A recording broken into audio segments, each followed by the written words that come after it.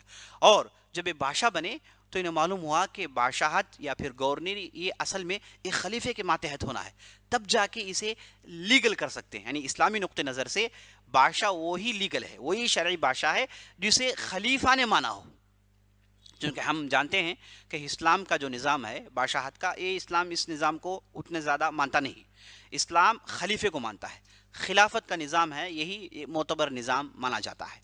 تو اسی لیے ہم دیکھتے ہیں کہ عباسی جو خلیفہ تھے کمزور ہونے کے باوجود بھی لوگ انہیں خلیفہ بناتے تھے، ایسے خلیفے تھے کہ جنہیں مار کر لوگ دستخط لیتے تھے، یعنی اتنا کمزور ہونے کے باوجود بھی خلیفہ، عباسی خلیفہ ہونا ضروری ہے، کیونکہ بغیر خلافت کے لوگ نہیں مانیں گے، اور خلافت ایک ایسا نظام ہے جسے اسلام مانتا ہے، اور اسلامی حکومت اسی کو حکومت کہتے ہیں۔ تو یہ التمش کو جب یہ بات معلوم ہوئی تو انہوں نے باقاعدہ اس دور میں جو خلیفہ مصر میں ہوا کرتا تھا اس سے رابطہ قائم کرتے ہیں، اور کہتے ہیں کہ میری اس بادشاہت کو آپ لیگلائز کریں، میری گورنری اور میری سلطنت کو آپ لیگلائز کریں۔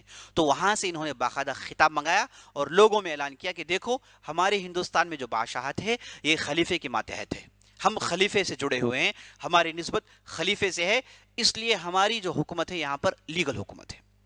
اچھا، التمش کی دوسری خوبی یہ تھی کہ ان کے زمانے میں علماء، جیسے آپ نے قطب الدین ایبک کے زمانے میں سنا کہ تاجر کثرت سے آیا کرتے تھے، التمش ایک ایسے آدمی تھے جنہوں نے علماء کو کثرت سے بلایا، شریعت کے علماء کو بلایا، اور یہاں پر اسلامی تعلیم کی ترویج ہوئی، اور اسلام کی باقاعدہ تعلیم کی ترویج ہوئی۔ تو التمش جن علماء کو بلائے ان میں سے برہان الدین بلخی ایک بہت ہی بڑا نام ہے، اور بہت سارے علماء ہیں، لیکن برہان الدین بلخی ایک بہت بڑا نام ہے جنہیں التمش ہندوستان میں لائے اور انہیں ہندوستان میں بسایا، اور ان کے ذریعے سے دلی اور دوسرے علاقوں کو علمی علاقوں میں تبدیل کیا، علمی مراکز میں تبدیل کیا۔ یہ تمام چیزیں التمش کے حق میں جاتی ہیں۔ تو عزیز دوستو، التمش رحمۃ اللہ علیہ انہوں نے اس طرز پر، یعنی یہاں تک کہتے ہیں کہ ان کی حکومت رسول اکرم صلی اللہ علیہ وسلم کی طرز پر تھی۔ سبحان اللہ۔ دیکھیے، ہم تاریخ پڑھتے ہیں ہندوستان کی، عام طور پر ایسے بادشاہ کے تعلق سے پڑھتے ہیں کہ جو بڑے ہے نا مالدار تھے، دولت مند تھے، عیاش تھے، مال صرف کرتے تھے، یہ لڑائیاں لڑتے تھے، یہ سب پڑھتے ہیں، لیکن یہ جو خاندان غلامانہ کے جو بادشاہ ہیں ان کے تعلق سے ہم بہت کم جانتے ہیں۔ تو التمش کے تعلق سے کہتے ہیں کہ ان کی جو حکومت تھی رسول اللہ صلی اللہ علیہ وسلم اور خلفاء راشدین کے طرز پر تھی۔ اللہ اکبر، یہ بہت بڑی چیز ہے عزیز دوستو جو علماء لکھتے ہیں۔ تو میں آپ کو بتا رہا تھا کہ علم کی ترقی ہوئی، اور التمش ایک ایسے آدمی ہیں جنہوں نے علماء کے ساتھ ساتھ جو بھی عالم آتا اسے بڑے عزت کے ساتھ استقبال کرتے، ان کی رہائش کا انتظام کرتے، اور ساتھ ساتھ سارے عالم اسلامی سے کتابوں کو منگوانا، یہ سلسلہ التمش کے زمانے میں ہوا۔ بڑی بڑی کتابیں لائی جاتی، جو بھی کتاب لاتے انہیں بے تحاشا تحفے دیتے، کتابیں منگاتے تھے۔ اور آپ کو یہ معلوم ہے کہ یہ زمانہ تھا کہ جب بغداد دوسرے علاقے جل رہے تھے تو وہاں پر علم ختم ہو رہا تھا، لائبریریوں کو جلا رہے تھے ظالم، تو یہاں پر جو بھی کتابیں لاتے انہیں ہاتھوں ہاتھ لیتے تھے، اور ڈھیر سارے مینuscripts، ڈھیر سارے مخطوطات التمش کے زمانے میں جمع ہوئے، جو بعد میں چل کر یہاں کے علماء کو بہت بڑا فائدہ ہوا۔ میں آپ کو یہ بھی بات بتاتا چلوں، جتنی بھی عربی کتابیں ہیں، چاہے وہ تاریخ کی ہوں، تفسیر کی ہوں، حدیث کی ہوں، فقہ کی ہوں، اصول الفقہ کی ہوں، جتنی بھی جو ہے یہ علمی کتابیں آج ہم دیکھتے ہیں جو چھپ کر منظر عام میں آئی ہیں، ورنہ اس سے پہلے چھپنے کا وہ نظام نہیں تھا، لوگ تو نسخ کرتے تھے۔ تو جتنی بھی کتابیں بعد میں چھپی، یہ چھپی کہاں؟ مصر کے اندر، چھپی عرب دنیا میں، لیکن اصل نسخے حاصل کرنے کے لیے ہمیشہ سے عالم اسلامی میں آج بھی دو جگہوں سے رجوع کرتے ہیں، دو جگہوں کو دیکھا جاتا ہے، ایک مصر اور دوسرا ہندوستان۔ ایک مصر، دوسرا ہندوستان۔ ہندوستان میں حیدرآباد کے اندر آج بھی دارالمعارف نامی ایک بہت بڑا ادارہ ہے، جو آج بالکل کمزور حالت میں ہے۔ یہاں پر وہ رونق، وہ چیز نہیں ہے جو ایک زمانے میں ہوا کرتی تھی۔ تو اس کے اندر ڈھیر سارے مخطوطات، ڈھیر ساری کتابیں جو ساری دنیا میں نہیں ملتی، آج بھی ہیں، موجود ہیں۔ تو یہاں پر جو مخطوطات جو موجود ہیں، اس کا سلسلہ التمش کے زمانے میں شروع ہوا عزیز دوستو۔ یہ عثمانی جو حیدرآباد کے اندر ان کی جو حکومت رہی، یہ بعد میں یہ لوگ آئے، تو یہاں پر انہیں جو کتابیں ملی، یہ ہندوستان کے جس سے پہلے جو بادشاہ تھے، انہوں نے اپنی وراثت میں ان کتابوں کو چھوڑا، جو آج بھی یہ سلسلہ موجود ہے۔ تو اس کا آغاز ہوا عزیز دوستو التمش کے زمانے میں۔ اس اعتبار سے آپ تصور کر سکتے ہیں کہ التمش رحمۃ اللہ علیہ کس اہمیت کے حامل تھے۔ تو میں بات اپنی بڑی تیزی سے آگے بڑھاتا ہوں، اور جیسے میں نے آپ کو بتایا کہ یہ جو برہان الدین بلخی تھے، یہ ہندوستان آئے اور یہاں پر انہوں نے دو علوم کی ترویج کی۔ وہ بہت بڑے استاد تھے، ان کے پاس ڈھیر سارے لوگوں نے علم حاصل کیا، یعنی علم حاصل کرنے کا سلسلہ شروع ہوا۔ تو یہاں پر یہ فقہ میں الہدایہ کی کتاب پڑھاتے تھے، اور اس کے بعد حدیث میں المآثر نامی ایک کتاب تھی، جسے مشارق الانوار حدیث کی کتاب تھی، جس کی تعلیم یہاں پر عام ہوئی، اور اس کے بعد عربی زبان کی تعلیم یہاں پر عام ہوئی، ورنہ اس سے پہلے وہ چیز نہیں تھی۔ تو عربی زبان کی تعلیم، فارسی کی تعلیم، نحو صرف کی تعلیم یہاں پر عام ہوئی۔ یہ تمام خوبیوں کا جو صحرا ہے، یہ التمش کے سر جاتا ہے رحمۃ اللہ علیہ۔ اور اس کے بعد یہ ایک لمبی زندگی حکومت کرنے کے بعد، امن و امان قائم کرنے کے بعد، بڑی دور تک سلطنت پھیلانے کے بعد، سب ہر جگہ امن قائم کرنے کے بعد یہ وفات پا جاتے ہیں۔ ان کا جو زمانہ تھا بالکل سنہرا زمانہ تھا۔ یہ اور بھی اس کے اندر تفصیل ہے، یہ زمانے پر عہد شمسی، ان کے زمانے کو عہد شمسی کہتے ہیں۔ عہد شمسی میں بہت کچھ لکھا گیا، اور اس میں لکھنے والے عزیز دوستوں زیادہ انگریز ہیں، جو ان کے جو ہے نظام کو ہمیشہ پڑھتے ہیں، کس انداز سے انہوں نے ایڈمنسٹریشن کیا۔ انگریزوں نے زیادہ پڑھا، زیادہ میں تفصیل میں جانا نہیں چاہتا چونکہ ہمیں آگے بڑھنا ہے۔ تو ان کی وفات ہو جاتی ہے۔ ان کی وفات ہونے کے بعد ان کی لڑکی، کوئی نہیں تھا، ان کی بھی کوئی اولاد نہیں تھی، ان کا ایک چھوٹا لڑکا تھا جو سمجھے کہ اس حالت کا نہیں تھا کہ حکومت چلا پائے۔ تو ان کی ایک لڑکی تھی جن کا نام تھا رضیہ سلطانہ، انہیں لوگوں نے چن لیا۔ سبحان اللہ، عجیب بات ہے کہ اسلام میں عورتوں کو بادشاہ بنانا یا پھر انہیں خلیفہ بنانا، یہ نظام اسلام میں نہیں ہے۔ اسلام چونکہ یہ حکومت کرنا ہے، یہ بہت بڑی ذمہ داری کی بات ہے، عورت اس کام کو نہیں کر سکتی، یہ اسلام جو ہے یہ کہتا ہے۔ اور اس نقطہ نظر سے صحیح تھی بات کہ عورتیں اس کے لیے نہیں بنائی گئی۔ عورتیں، ان کی جو ہے بہت سارے خوبیاں ہیں، بہت سارے ان کے جو کنٹریبیوشنس ہیں، اس کا کوئی انکار کر بھی نہیں سکتے، لیکن بادشاہت کے لیے یہ مناسب نہیں ہے، اسلام یہی کہتا ہے۔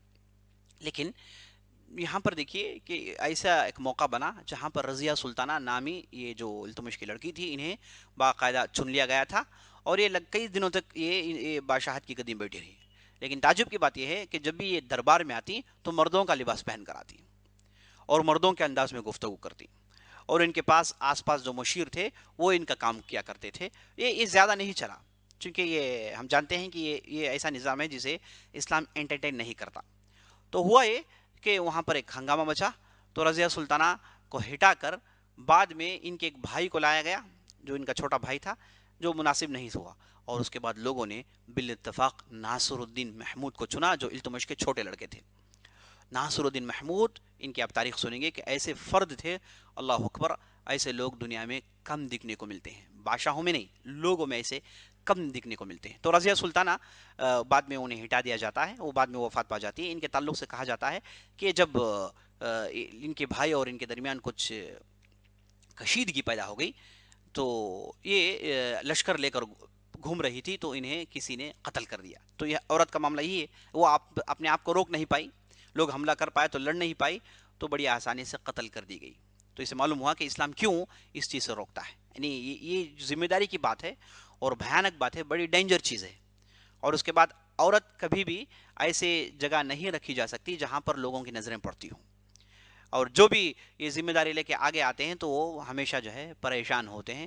اور ہم نے ایک مرتبہ عائشہ رضی اللہ عنہ کی سیرت میں لمبی گفتگو کی سلسلے وار دروس دیے، شاید وہ نیٹ میں موجود ہوں، آپ اس میں جا کے پڑھیں گے. تو عائشہ رضی اللہ عنہ ایک زمانے میں وہ منظر عام پر آتی ہے، ان کے پیچھے لوگ چلنا شروع ہوتے ہیں. تو اس کے بعد یہ ایک چند سال یہ مرحلے میں رہنے کے بعد وہ جب مرحلے سے باہر آتی ہیں تو لگ بھگ 20 سال تک پچھتاتی رہتی ہیں کہ میں نے غلطی کی. 20 سال تک پچھتاتی رہتی ہیں. تو ان کی زندگی ان لوگوں کے لیے بطور عبرت ہے جو عورت ذات ہونے کے باوجود ان ذمہ داریوں میں، یعنی ذمہ داری سے مراد یہ نہیں کہ کسی کمپنی کے اونر ہو سکتی ہے، کسی کالج کی پرنسپل بن سکتی ہے. میں بات کر رہا ہوں بستی کی بادشاہت، بستی کی گورنری. اس کے لیے یہ عورت جو ہے ہمیشہ نامناسب سمجھی گئی ہے. تو یہی ہوا، دیکھیے رضیہ سلطانہ اپنے آپ کو ڈیفینڈ نہیں کر پائی، معاملی لوگوں نے انہیں قتل کر دیا. اس وجہ سے قتل کیا کہ ان کے پاس چند زیورات تھے، چند دولت تھی، تو قتل کر دی گئی. تو اس کے بعد بال اتفاق ناصر الدین محمود بادشاہ بنتے ہیں. ناصر الدین محمود عزیز دوستو، ان کی لمبی انہوں نے حکومت کی، لگ بھگ 40-50 سال تک ان کی حکومت رہی. اور یہ ایسے بادشاہ گزرے ہیں ہندوستان کی تاریخ میں جو بالکل انوکھے ہیں، بالکل انوکھے ہیں. ایسا بادشاہ سبحان اللہ، خلفاء راشدین کے بعد، صلاح الدین ایوبی کے بعد اور دوسرے جو اہم افراد ہیں ان کے بعد ایسا بادشاہ نظر نہیں آتا. لیکن تعجب کی بات ہے کہ ہم میں سے کتنے ہیں جو ناصر الدین محمود کے تعلق سے جانتے ہیں. ناصر الدین محمود جو خاندان غلامہ سے ان کی تعلق تھے، دلی کے بادشاہ رہے، تو یہ ان کے تعلق سے کتنے ہم لوگ جانتے ہیں. میں یہ سوال آپ کے پاس چھوڑ کر میری مجلس کو ختم کرتا ہوں کیونکہ وقت ہمارا ساتھ نہیں دے رہا ہے. اگر یہ گفتگو میں شروع کروں تو لمبی ہو جائے گی. تو میں آپ سے اجازت چاہتا ہوں، اللہ سے دعا کرتا ہوں کہ اللہ رب العزت ہماری محنتوں کو قبول فرمائے اور ہمارے فہم کو مضبوطی دے اور تاریخ کی سمجھ ہمارے اندر لائے. اقول قولی هذا واستغفر الله لي ولكم ولسائر المسلمين من كل ذنب وخطيئة فاستغفروه انه الغفور الرحيم. وصلى الله على نبينا محمد وعلى اله وصحبه اجمعین. آپ ضرور یہ لیکچرز کو آگے بڑھائیں. بس اسی سے اپنی بات ختم کرتے ہوئے آپ سے رخصت لیتا ہوں. والسلام علیکم ورحمۃ اللہ وبرکاتہ.